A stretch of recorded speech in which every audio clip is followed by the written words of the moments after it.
Hello everyone, Assalamu alaikum. Today we will talk about the topic of etiquette. What is etiquette? Etiquette is a code of polite conduct.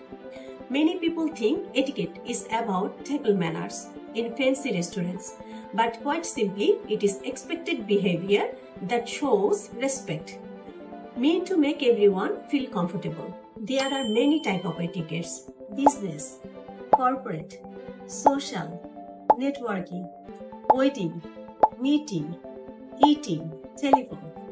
আমাদের কর্মপরিবেশে আমরা অনেক সময় জানি না আমাদের সাথে কেন আমাদের টিমমেটরা বা কলিগরা মিশতে স্বাচ্ছন্দ্য বোধ করে না। প্রপার এটিকেটের অভাবে আমরা নিজেরাও বুঝতে পারি না মানুষ আমাদের কাছ থেকে দূরে সরে যাচ্ছে। এটা শুধু কর্মপরিবেশে হয় তা না, ব্যক্তিগত জীবনেও হয়। আমাদের অনেক কাছের মানুষ এই শিষ্টাচারের অভাবে আমাদের কাছ থেকে দূরে সরে যায়। তাই আপনি যদি চান এই মানুষগুলো আপনার কাছাকাছি থাকবে এবং তাদের সাথে আপনার ভালো সম্পর্ক থাকবে, তাহলে আপনাকে জানতে হবে কিভাবে আপনি প্রপার এটিকেট অনুযায়ী চলবেন।